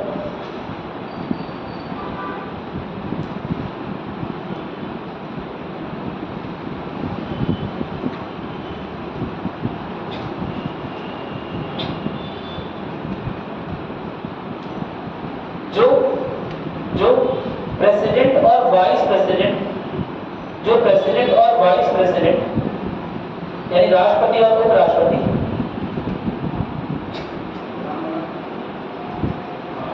दोनों के चुनाव में रिटर्निंग ऑफिसर, दोनों के चुनाव में रिटर्निंग ऑफिसर की भूमिका को निभा रहा होता है, की भूमिका को निभा रहा होता है।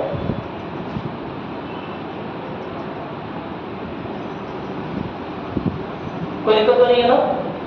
ऑब्लिक करके लिखवा दिया, संज्ञान ऑब्लिक करके लिखवाया, या है वो दोनों नहीं है रिटर्निंग ऑफिसर, उनमें से कोई एक है, या फिर लोकसभा सचिवालय का सेक्रेटरी जनरल या राज्यसभा सचिवालय का सेक्रेटरी जनरल, उनमें से कोई एक जो है वो रिटर्निंग ऑफिसर की भूमिका को निभाएगा, है ना।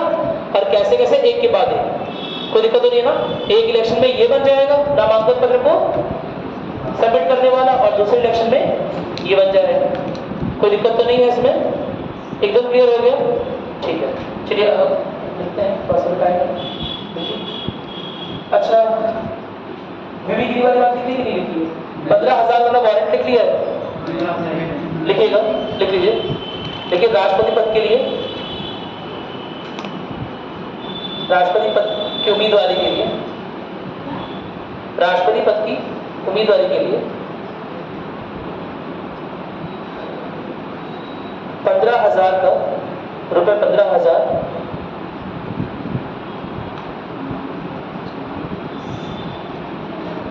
की जमानत होती है या लिखी जाती है, जमानत लिखी जाती है, जमानत होगा, ठीक है। 15,000 का वारंट इशू होगा, ठीक, कोई दिक्कत तो नहीं है। यानी कि यहाँ वारंट इशू समझ जाओ ना, यहाँ पर पुलिस वाला केस नहीं है, यहाँ पर मतलब 15,000 रुपए, ताकि आप उम्मीदवारी को ऐसे फालतू में वापस ना ले लो, तो कुछ उनके पास सिक्योरिटी होनी चाहिए ना, कि आप अपनी उम्मीदवारी को इतने आसानी से वापस नहीं ले सकते। क्या मेरी बात समझ? ऐसे खेल में चले गए, है ना।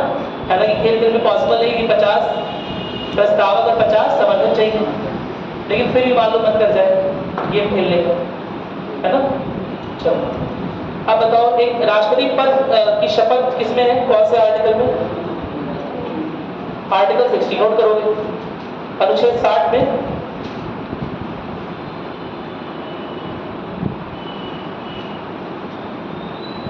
राष्ट्रपति पद की शपथ है। अच्छा, बीबी गिरी वाली बात नोट की कि नहीं नोट की है? वो भी नोट कर लो, जिससे वरना भूल जाओगे। लिखो लिखो,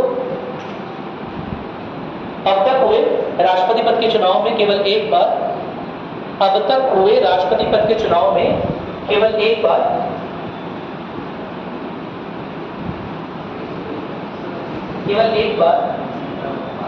एकल हस्तांतरीय प्रणाली से दूसरे राउंड की वोटिंग, दूसरे राउंड की गणना नहीं, दूसरे राउंड की वोटिंग नहीं, सर दूसरे राउंड की गणना की आवश्यकता हुई है।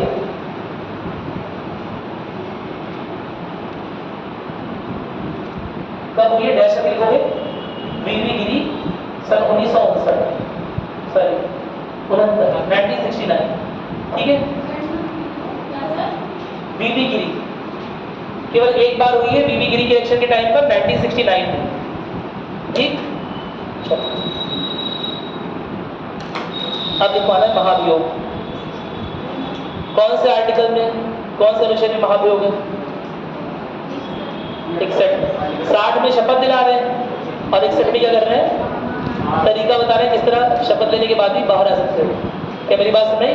शपथ को याद रखना जरूरी नहीं है ना। अगर कहीं दिया हुआ है इट इज ओके, आप उसे पढ़ सकते हो, पढ़ने में कोई मनाही नहीं है, लेकिन किसी एग्जाम में कभी शपथ नहीं आती, लेकिन महाभियोग आता है, अहर्ताएं आता है, सिंगल ट्रांसफरेबल वोटिंग सिस्टम जो हमने अभी पढ़ा वो आता है, प्लस प्रोपोर्शनल रिप्रेजेंटेशन सिस्टम से क्वेश्चन आते हैं, ठीक है। वरना फैक्ट वाली जो चीजें लिखवाई है वो आते हैं, और इसके अलावा महाभियोग आता है राष्ट्रपति से। क्या डालोगे? महाभियोग। भारतीय संविधान के अनुसार किसका किसका महाभियोग हो सकता है? राष्ट्रपति, CJI, vice president, Lok Sabha speaker, CBI का डायरेक्टर।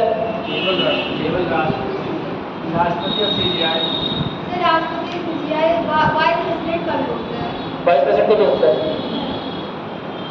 और दिमाग लगाओ, सोचो।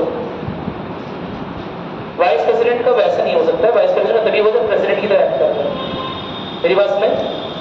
चलो और दिमाग लगाओ।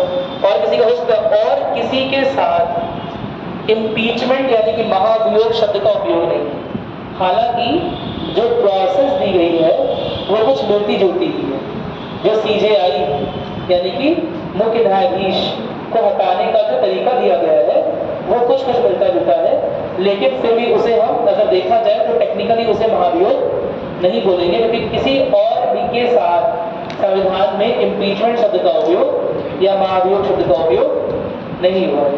तरीके जरूर मिलते जुलते हैं, कई बार कई सारी किताबों में लिखा हुआ है ना, वो जो बोल रहा गलत नहीं बोल रहा है, कई सारी किताबों में लिखा हुआ है कि इनका भी महाभियोग हो सकता है, उनका भी महाभियोग हो सकता है, किसी का महाभियोग नहीं हो सकता है, बाकी सब अपने पद से हटाए जाते हैं, है ना, कोई दिक्कत तो नहीं है, बाकी सब अपने पद से पदच्युत होते हैं, पद से हटाए जाते हैं, लेकिन केवल राष्ट्रपति ऐसा है जिसका महाभियोग चलता है।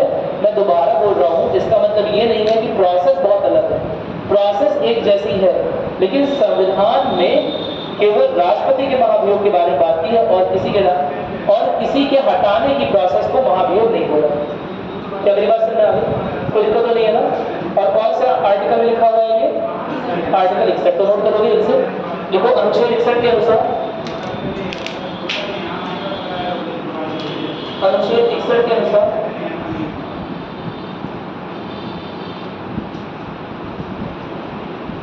अच्छा राष्ट्रपति को रुक जाओ, राष्ट्रपति को हटाना कैसा एक्शन है? एक सेकंड रुक जाओ। अधिनायक राष्ट्रपति को हटाना, देखिए नहीं ऑप्शन ही देंगे अधिनायक को,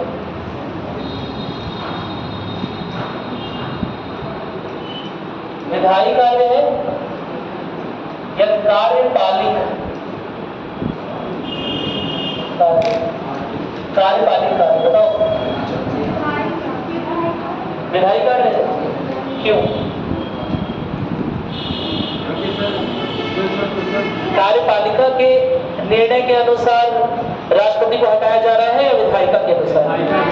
विधायिका के अनुसार, इसीलिए विधायी कार्य है। कोई दिक्कत तो नहीं है ना? ठीक है, नोट करेंगे, लिखिएगा क्या लिखा? अनुच्छेद 61 के अनुसार राष्ट्रपति का महाभियोग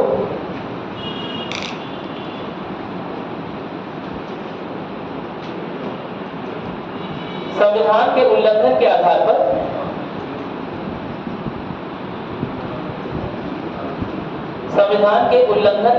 पर किया जा सकता है।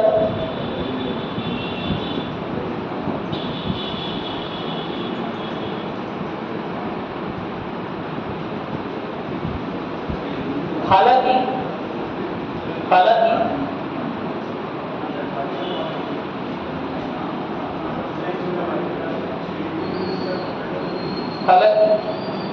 संविधान में यह उल्लिखित नहीं है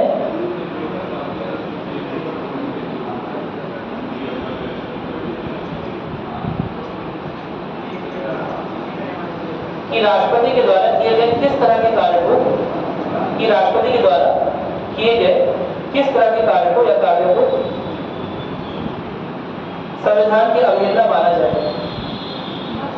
संविधान की अवहेलना माना जाएगा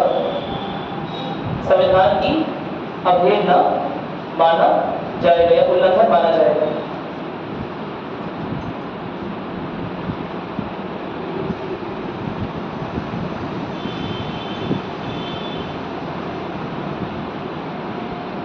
अच्छा, राष्ट्रपति के रिमूवल के लिए जो महाभियोग चलता है ना, जो विधायी कार्य हो रहा है, ये कहाँ से स्टार्ट होता है? लोकसभा से या राज्यसभा से? कोई भी एक सदन शुरू कर सकता है, और शुरू करने के लिए क्या चाहिए होगा?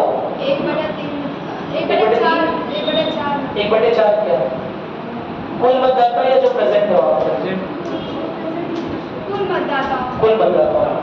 राष्ट्रपति का महाभियोग चलाना आसान काम नहीं है। क्या मेरी बात सुन रहे हैं? जितने भी लोग हैं उनका 1/4 लोग चाहिए होंगे राष्ट्रपति का महाभियोग चलाने के लिए। जैसे कि लिख दे रहा हूं, जो प्रस्ताव पास होगा, या लिख लो महाभियोग प्रस्ताव। तुम्हें मेरी हिंदी समझ में आ रही है? महाभियोग प्रस्ताव,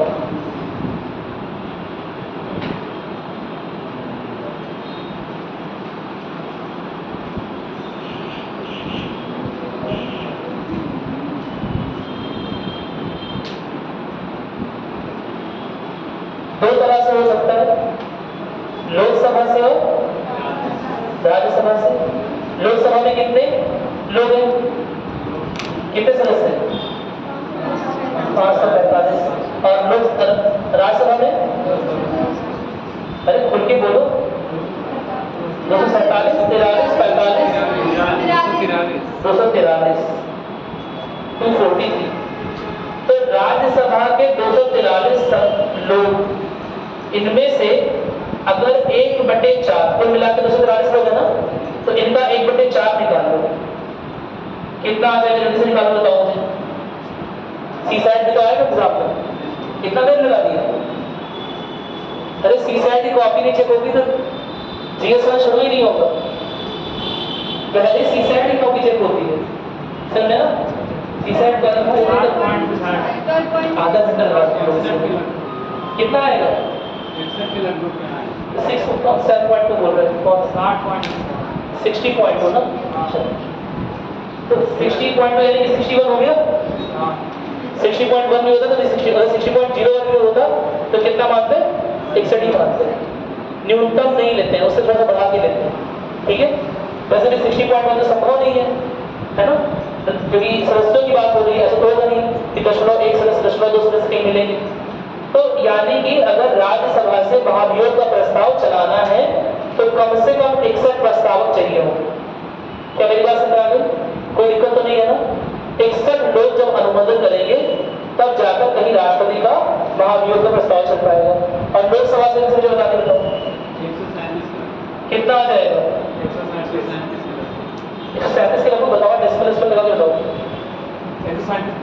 137 ही आ गए एग्जैक्टली, जिससे बड़ा कर दियो ना, बड़ी वाली संख्या को लेना है। 136 इसमें कुछ आ रहे हैं तो 137 ले लेंगे। यानी कि अगर लोकसभा को महाभियोग का प्रस्ताव चलाना है तो कितने लोग चाहिए होंगे? 137 लोग चाहिए। कोई दिक्कत तो नहीं है ना? क्या मेरी बात समझ आ गई? कोई दिक्कत नहीं है, ठीक है। और इसके बाद अगर ये स्टार्ट होगा तो उसके बाद क्या होगा? जो भी सदन इसे स्टार्ट करेगा, है ना, जो भी सदन महाभियोग का प्रस्ताव स्टार्ट करता है, पहले वहां पर डिस्कशन होगा। और अगर यह इस सदन से मानते हैं कि राज्यसभा ने स्टार्ट किया और राज्यसभा ने ये बिल पास कर दिया महाभियोग का, तो ऐसे में यह बिल कहां जाएगा? लोकसभा में जाएगा। और लोकसभा में जाने के बाद क्या होगा?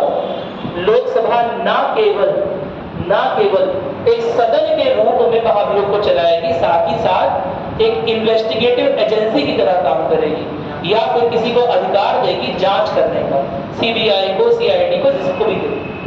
क्या मेरी बात क्लियर है? जो दूसरा सदन होगा वो एक जांच एजेंसी की तरह महाभियोग की जांच करेगा, क्योंकि पहले सदन ने प्रस्ताव पारित किया गया है। यहाँ मैं पहला और दूसरा बोल रहा हूँ, इस सेंस में बोल रहा हूँ जहां पहले पास होगा उसके बाद दूसरे सदन में जाएगा। क्या मेरी बात क्लियर है? अगर बाई चांस लोकसभा में पहले पास हो जाता है तो राज्यसभा में दोबारा जाएगा, और राज्यसभा का जो सदन है वो जांच एजेंसी के रूप में कार्य करेगा। उसके ऊपर जिम्मेदारी होगी यह देखने की कि यह जो महाभियोग चल रहा है यह सच में है या झूठी बात पर है।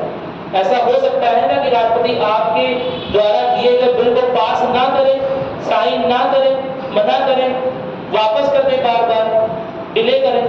पॉकेट वीडियो का इस्तेमाल कर लो, पॉकेट वीडियो सुन रखा होगा तुम लोगों ने, मेरी बात सुनाई? तो ऐसे में ऐसा हो नहीं सकता है कि सांसद लोग गैंगअप कर जाए उसके अगेंस्ट में, उसके विरुद्ध में आ जाए। क्या मेरी बात क्लियर है? और झूठे नहीं उसे फंसाने लगे। क्या मेरी बात क्लियर है? तो इससे बचने के लिए क्या करते हैं? एक सदन में महाभियोग पहले पास होता है, और जिस सदन में पास होगा उससे दूसरा सदन, है ना, एक जांच एजेंसी के रूप में काम करेगा।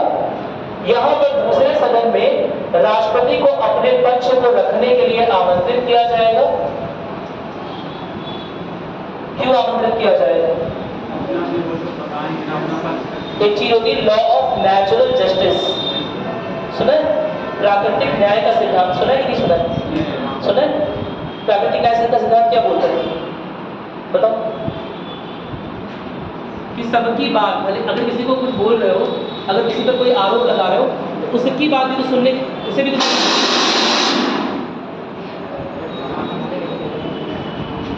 इसमें भी शक्ति नहीं, ठीक है? जिसके ऊपर आरोप लगे हैं क्या उसके पक्ष को या उसे अपने पक्ष में बोलने का अधिकार नहीं होगा? उसे कुछ भी बोल के गिरा दोगे 10 लोग मिलकर, हैं? पूरी दुनिया देश उसके खिलाफ हो जाए लेटर सपोज, लेकिन वो बहुत सीधा साधा आदमी है, उसे भी तो अपनी बात पक्ष रखने का अधिकार है ना, उसे भी तो दूसरे को कन्विंस करने की, यानी कि दूसरे को अपने पक्ष में लाने की स्वतंत्रता होनी चाहिए। तो ऐसे में दूसरे सदन में राष्ट्रपति को मौका मिलेगा कि अपने पक्ष को रखे। क्या मेरी बात समझ आ रही है? और इसके अलावा ना केवल ये मौका मिलेगा, साथ ही साथ जब भी राष्ट्रपति के ऊपर महाभियोग का प्रस्ताव चल रहा होगा तो कुछ दिन पहले, 14 दिन पहले शायद उन्हें 14 दिन पहले उन्हें एक नोटिस जाएगी। ऐसा नहीं राष्ट्रपति वहाँ पर आराम से, द्रौपदी मुर्मू जी जो है ना, आराम से ट्रंप के साथ वहाँ बैठी हुई है, चाय पी रही है, या चीन के राष्ट्रपति कौन है, शी जिनपिंग के साथ बैठी हुई चाय पी रही है, और उन्हें एक बैग से खबर आ रही है, टीवी ऑन की, जो लोग टीवी देख रहे हैं, एक बैग से खबर आई कि इनके ऊपर महाभियोग चल रहा है। अब शी जिनपिंग बड़ा बदमाश आदमी, कह चाय रखो, अभी तुम्हारा महाभियोग चल रहा है, पता चला तुम्हारे पास अथॉरिटी कि नहीं है ना, पता चला तुम राष्ट्रपति हो ही नहीं, कहाँ साइन करके जा रही हो, चाय रखवा लेगा। क्या मेरी बात समझ आ रही है? तो इसलिए जब भी महाभियोग चलता है उसके 14 दिन पहले राष्ट्रपति सम्मानित व्यक्ति है भैया, देश की गरिमा का विषय है ना। क्या एक बार भी इंडिया में कोई राष्ट्रपति महाभियोग में गया? नहीं, ऐसा हुआ ही नहीं। क्या मेरी बात क्लियर है? तो राष्ट्रपति एक सम्मान का विषय है, देश की गरिमा का विषय है, इसीलिए उसे 14 दिन पहले नोटिस दी जाएगी कि भैया आपके ऊपर महाभियोग चलने जा रहा है, आप अपनी मेंटल प्रिपरेशन किए रहिए मानसिक रूप से कि क्या आपने गलत किया है ना, और कैसे अपने आप को बचाव करना है। कोई दिक्कत तो नहीं है? क्या मेरी बात? अब इसके बारे में कल ही लिखेंगे हम लोग, आज लिख लीजिएगा महाभियोग, थोड़ा पढ़ के आइएगा महाभियोग, ठीक है? कोई दिक्कत तो नहीं? आज एकल हस्ताक्षर समझ में आया जिसमें ऊपर से लागे, तो कई लड़कियों को लग रहा है ऊपर से लागे, कुछ आया कुछ गया, जो बोल रहे हैं कुछ आया कुछ गया, उनके में कुछ नहीं है, कुछ आया कुछ गया, ऐसा होता ही नहीं। जीडी में चूज करते हैं ऊपर, हाँ, जीडी में जो फॉर्म डालते हैं ऊपर चूज करते हैं, अरे सब बहुत जगह